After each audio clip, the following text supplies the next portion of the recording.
Menteri Keuangan Purbaya Yudi Sadewa tampak emosional saat menghadiri rapat kerja bersama Komisi 11 DPR RI di Gedung DPR Senayan pada Rabu 4 Februari 2026. Kekecewaannya itu disebabkan anggapan sejumlah pihak yang menilai dirinya tidak menjalankan tugas secara maksimal.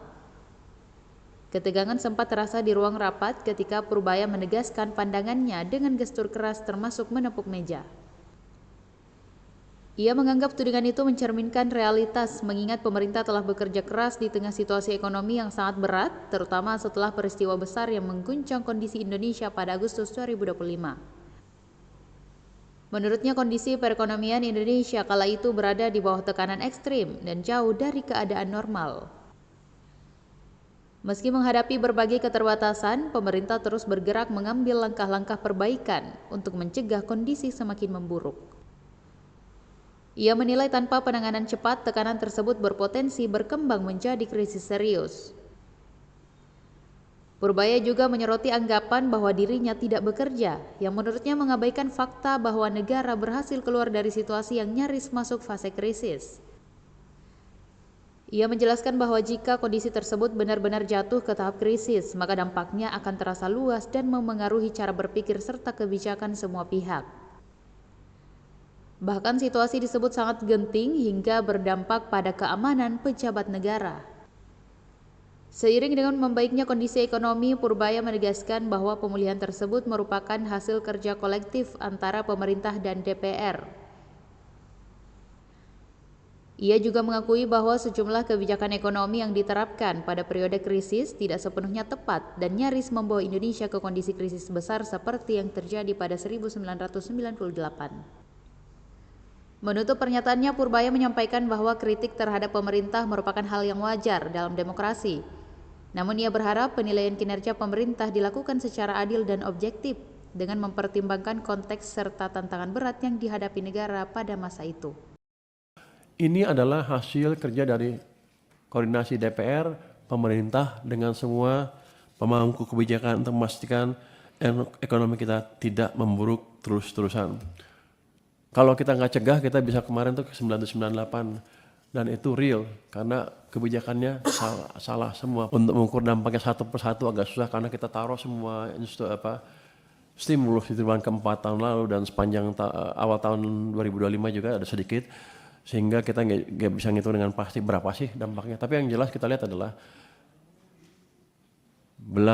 efektif belanja perpajakan tadi ditambah dengan stimulus-stimulus yang lain, ditambah dengan tambahan likuiditas ke sistem perekonomian sudah bisa membalik arah perekonomian kita. Kalau kita lihat sekarang mungkin nggak kerasa, oh udah aman dulu juga nggak apa-apa. Tapi pada waktu Agustus September kan beda keadaannya. Biasanya kita lupa keadaan waktu krisis dan menilai keadaan sekarang, keadaan waktu krisis dengan keadaan yang sekarang. Jadi saya tekankan lagi, memang betul pada waktu itu kita susah sekali. Kalau nggak kita perbaiki, maka kita bisa mengalami tekanan ekonomi yang lebih parah dan mungkin sekarang kita duduknya di sini udah beda nih. Udah kondisi krisis, kondisi yang krisis kan beda cara berpikirnya. Semuanya udah tegang. Tapi itu tadi keberhasilan pemerintah dengan kerjasama dengan Komisi 11 dan DPR untuk terus menjalankan stimulus di perekonomian itu berhasil membalik arah perekonomian dengan nyata. Saya tekankan itu di sini karena di luar banyak yang bilang itu Menteri Keuangan kerjanya apa? Nggak ada apa-apa sampai sekarang. Mereka lupa kita waktu betul-betul jatuh demo di mana-mana di seluruh Indonesia kan. Bahkan Menteri Keuangan kami yang sebelumnya diserbu sampai rumahnya diserbu. Jadi keadaan amat genting. Nah ketika udah balik ke arah sana mereka bilang, wah ini keadaan normal. Ini adalah hasil kerja dari koordinasi DPR, pemerintah dengan semua pemangku kebijakan untuk memastikan ekonomi kita tidak memburuk terus-terusan. Kalau kita nggak cegah, kita bisa kemarin tuh ke 1998 dan itu real karena kebijakannya salah semua pada waktu itu atau ada salah komunikasi. Lagi. Cortex saya sudah bilang tadi, sudah kita perbaiki Pak,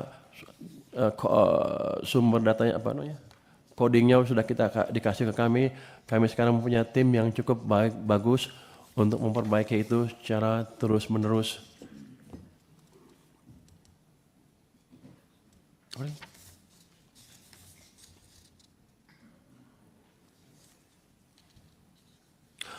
PNBP Migas, kenapa turun terus? Ini PNBP Migas hampir pasti turun terus kalau kita nggak ada eksplorasi baru. Karena nature dari reservoir adalah turun setelah mencapai puncak, pasti turun terus, nggak ada bisa naik. Jadi salah satu cara adalah mengundang investor baru domestik atau asing untuk melakukan eksplorasi di bidang minyak dan gas atau mengeksploitasi ladang-ladang yang sudah ditemukan. Ada satu ladang besar di Abadi ya Pak ya, Pak Kadai ya, di Abadi itu 20-an tahun mau dikerjakan sampai sekarang belum jalan-jalan juga. Saya mau bawa tadinya ke Pokja di bottlenecking untuk dieksekusi. Baru mereka sekarang mempercepat prosesnya supaya nggak dibawa ke Pokja itu. Download Tribun X sekarang, menghadirkan lokal menjadi Indonesia.